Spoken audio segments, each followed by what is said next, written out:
Hey y'all, hey, welcome to But Also, the Real Talk podcast for real life moments. I'm your host, G Dazzle. Some of y'all know me as G Daz, but most of y'all just know me as G, your girl, your friend, your sis, who's here to keep it real with you. Now, if this is your first time here, welcome in.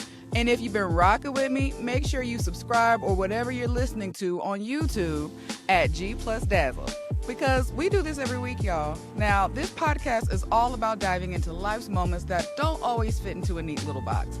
Because life isn't always black and white. Here, we talk about the gray, the yes and moments, where two things can be true at the same time. Like, hey, it's Black History Month, y'all. But also, can we talk about black culture in a way that doesn't feel like homework? Here, we keep it light, we keep it real, and we keep it all the way honest. So you'll get some laughs, a couple of kikis, and maybe even a moment where you say, dang, G, you just gonna read my life like that? Yes. Yes, I am. Because we are all living the same life, boo. But that's okay. So whether you're out here figuring it all out or just trying to make it through today, I got y'all. So let's talk about the highs, the lows, and all of the messy moments in between. All right, y'all, let's get into it. Okay, y'all, today I want to talk about the things that raised us, the stuff that really shaped us, the moments that technically count as black culture, but also might get your black card questioned depending on who you ask. So if you're already feeling defensive listening to this, chill, relax. This is a safe space. We listen and don't judge. Mostly. Kind of, sort of. All right. But how I even want to start off this conversation is let's talk about the characters in life for a second. Because when I talk about characters, I'm not saying that these characters that I'm thinking of, they weren't written as black, but also if you know, then you know. And the character I'm thinking about the most, I'm going to start off with your boy Goofy. Yes, I said Goofy from the Disney Channel. Yes, Goofy. Because let's really talk about it. If we really think about his archetype as well as his background, Goofy is a single father who worked hard, loved his kid down. Okay, Max wanted for nothing. And the brother stayed stressed, stayed embarrassed, stayed tripping on his own feet, was always tripping. But here's the thing, he always showed up. That man was doing his best because we don't know where Goofy's mama was at. But that's a whole nother episode for a whole nother day. But the biggest thing, well, the real big thing here is a Goofy movie specifically. I believe last year it celebrated its 20th anniversary, which I was just like, oh my gosh, I cannot believe it has been 20 years since the Goofy movie debuted. And the Goofy movie was my jam. And the thing about it is, when I really think about it, y'all, it was so black culture coded. It wasn't even funny. So much so, like when you think about all the elements, it had father-child tension because all he was trying to do was spend time with his son. But it's so it's like, hey, dad, I'm too cool for all that. And like struggling with wanting to be cool, but also doing what's right. Like, you know, you can't lose your G card and then apparently be on the honor roll at the same time. Like, no. Like we were fighting against that. And then also trying to guide his kid while not losing him. I'm sure this is just a thing on every parent's mind, especially when you're dealing with a child in puberty, baby, because puberty, the way these babies puberty today, it is something different. Godspeed. And then the best part about the Goofy movie that was so black coded, the soundtrack, y'all. The soundtrack had absolutely no reason at all to go as hard as it did. There is no reason that Tevin Campbell went that hard and did not sing Stand Out for us to pretend that movie didn't imprint on the generation because Tevin was in his bag, okay? He was in his bag. The whole soundtrack was a banger. But let's be real. Goofy dressed like somebody uncle who still thinks he got it. Like, you know, he had his slacks, his vest with a little hat. Like, Goofy was styling in his own way a little bit, kind of, sort of. But, you know, Goofy was Goofy. So, you know, that's all I'm going to say about that. Fight me if you want to. I'm ready. Meet me in the streets. But another character that I have to talk about by all means that I feel like the culture adopted and has invited into the culture, or better yet, I don't care.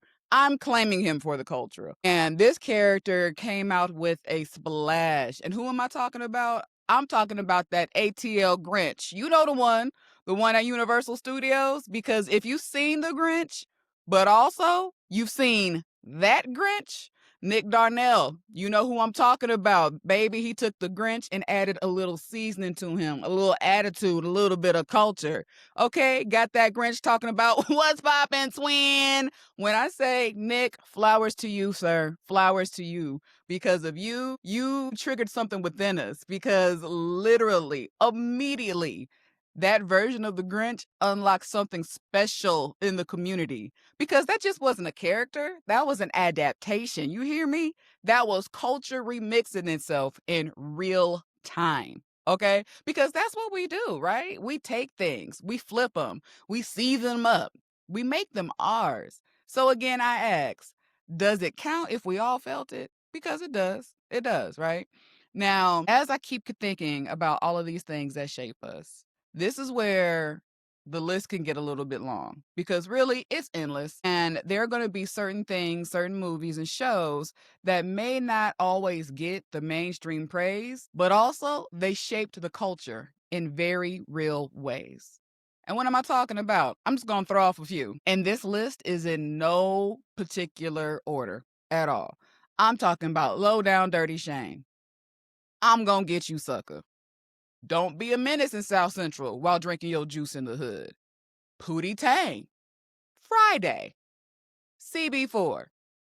Hollywood Shuffle. Meteor Man. Baps. The 5 heartbeats. Cause is there a heart in the house tonight? Stand up, stand up, stand up. Let me know. I said, let me know if you understand. Sorry, like, how can you not? I couldn't reference that and not bust out a quick little one too. But anywho, Life, The Wood, In Living Color. And listen, I'm gonna pause here because out of that list, and even then, I only scraped off the top, okay, just the top. But out of that list, a few of them have been accredited to Keenen Ivory Wayans and Robert Townsend's because let's really give these gentlemen their flowers. They were so ahead of their time. When I say they don't get enough recognition, they don't. These brothers broke glass ceilings when the doors wouldn't even open. They created space where there was none. They took risk on stories, humor, perspectives that Hollywood did not know what to do with, and they made it a reality. They weren't always celebrated in the moment. They weren't always funded properly. And that's the truth. But the thing about it is, those brothers still laid the groundwork that people are still benefiting from today. And the list goes on and on, truly. Like, when I really think about it, like, those were some heavy hitters and just the opportunities that they did provide for those people, especially in the culture in a time when our stories were not being told. And even then, another person I think of, I'm gonna have to give him his flowers as well, and that is O'Shea Jackson Sr. to be exact, Ice Cube in the Streets, because baby, he was in his '90s production bag between Friday, Next Friday, the Friday after next, so many more that he's done, but all of those movies got one-liner quotes that you were dropping left and right, and we're not just gonna negate that. That is part of the thing that makes us us. Like, again, our stories, our spaces, and the humor within it. So I said the list goes on and on. But as I even reflect even more in thinking about those wonderful productions by those gentlemen, and even just of the '90s and early 2000s, and even things today, these weren't just movies or shows. They were mirrors. They were statements. They were moments of, oh, okay, this is for us. This is for us. So, like I said, that list is just a small little fragment. So if I missed your favorite, and I know I did, don't come for my black card because I didn't leave all of them. But drop them in the comments. Let the people know. Let the people know what else we celebrate. If you don't know this movie, if you don't know this show, if you ain't doing a call and response on the one-liner I'm dropping you, I'm pulling your black card. Drop it in the comments below. I want to see the list because we're definitely going to talk about it. And like I said, this is the list of the community. We're building this as a unit. And we can't talk about the culture without taking a moment to talk about music. If you know me, music is life. Okay, music is everything. Like my life is a soundtrack all by itself. Music in the morning, music in the evening, music at supper time. You can have music anywhere.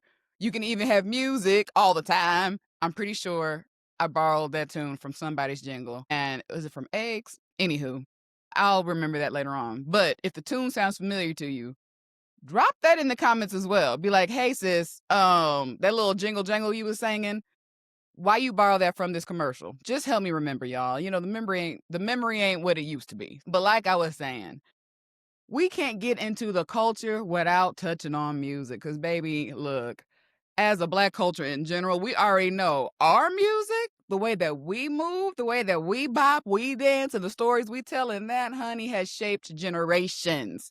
Okay, music is memory. Music is it's feeling. It's time travel. And speaking of time travel, I have to speak on this. Lately, I have been loving how we're seeing a resurgence of that early 2000s film. Now, you know what I'm talking about. I'm talking about like the good, like in a juvies taking over for the 99 and 2000s type of feel, okay? And I mean, it's not in a forced way. It wasn't forced, but in a rooted way. And some of the artists that I'm talking about, baby, Jill Scott, honey, Jilly for Philly is back on the scene, dropping her first album in about 10 years. Like, now look, now there's a difference with that because Jilly from Philly, I've been rocking with Jill since she's been taking a long walk, okay? We've been walking together forever and we miss her out in these streets. Now, don't get it twisted. Now, I love a good ratchet bop. I love a good, bust down, get your eagle on, a good drop it down low, bring it up slow type of bop. Or as you call it, big booty music, big booty twerking music. But Jilly from Philly, Miss Jill Scott, honey, this is our time to shine. This is what we've been calling big titty music, okay? Well, the big titty music girlies stand up because we're drinking our glass of wine. We got our incense burning. And even a couple of us got our crystals going too, okay? Big titty music stand up. Yes, I said it, big titty music. Because if you know, then you know. And that's for the grown folks, baby, okay? That's grown joy. That is legacy energy. But even on the other side of that, I can't even go on without even saying that Clifford T.I. Tip Harris dropping Let 'Em Know and giving us a taste of that old thing back, baby, that automatically gave me a stank face. Okay, I was like, come on, Tip, let them know. Because let them know. And the true millennials, look, if y'all wasn't bumping a little bit of urban legend back in the day, come on now. Tip, he was on his own grown man time, had his little locks and everything, was all peace-filled and very family man oriented. And we love to see it. We love to see the family man. However, my boy cut the locks off and said, I'm back in the streets like the king never left, okay?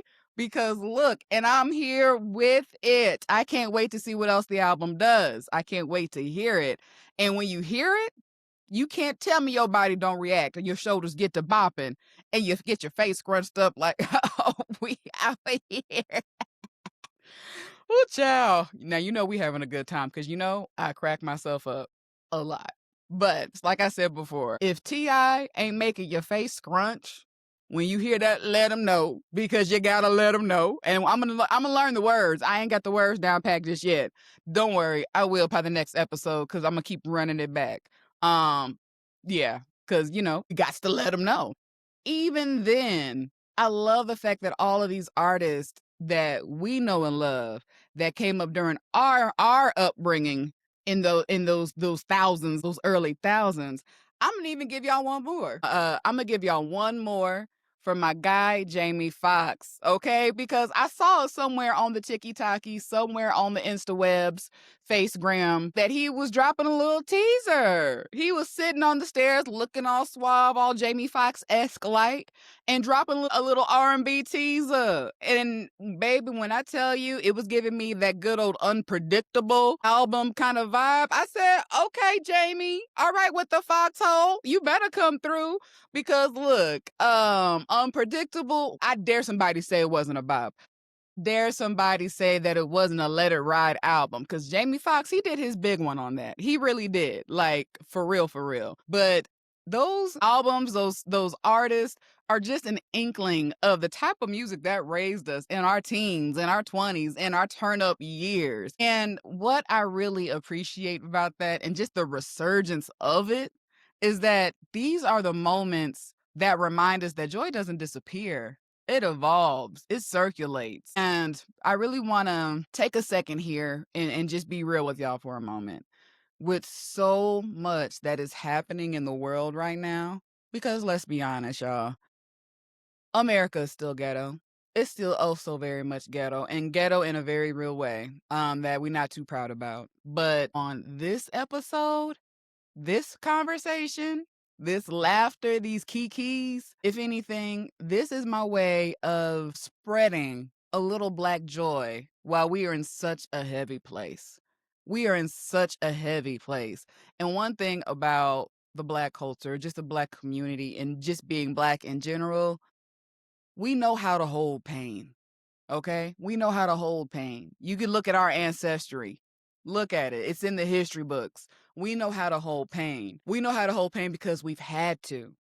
We've had to. How is that theme song, The Good Times? Scratching and surviving. Good times. Hanging in the child line. Good times. Okay? Ain't we lucky we got them? Good times, because we've had to hold pain. We've had to survive. We had to keep pushing through when we didn't know if there was an end in sight for it. Okay? We've always had to. But also, we deserve moments of lightness. We also know how to have joy. And baby, ain't nothing like Black joy, because we love us and we know how to crack us up. And you cannot tell me that Black people don't have a special place in heaven with gold-plated wings, okay? With bottomless chicken wings on top of that. All right? Because if anything we're going to do, we gonna laugh through the pain, because we unserious at the same time, but we gotta be. But honestly, one of my favorite phrases that I've been seeing on the TikTokies in the comments is, when I see something that is just emulating Black culture, that's just so us, without even saying it, that makes me smile.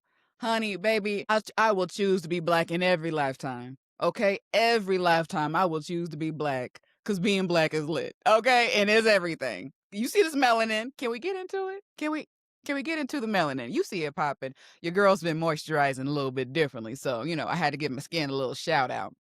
But we deserve those moments. We deserve the joy of nostalgia, of laughter without guilt. Joy is also resistance too. It is. And that's what makes our culture so, so special.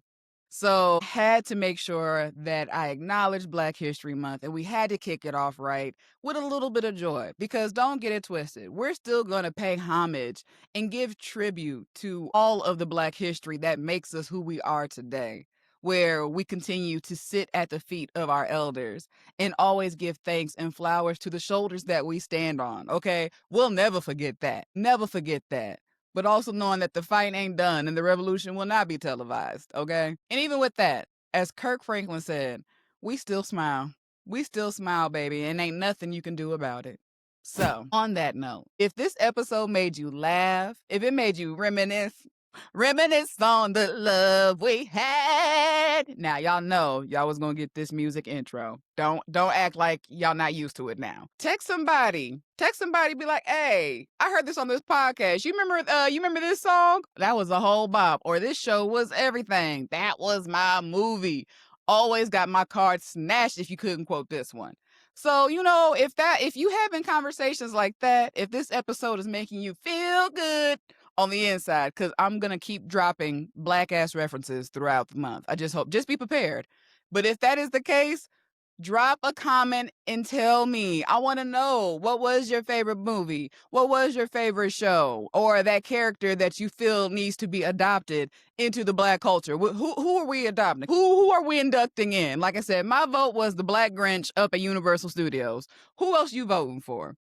Tell me in the comments. But most importantly, make sure you subscribe and keep on watching on YouTube at G Plus Dazzle, or keep listening wherever you're getting your podcasts. And you make sure you follow the pod on all of the socials at @but_also_podcast, because we talking about it. And this is an ongoing conversation, y'all, because over here we honor history, but also we celebrate joy. Until next time, y'all, keep laughing, keep remembering, and keep embracing all of the moments in between, including the messy ones, y'all.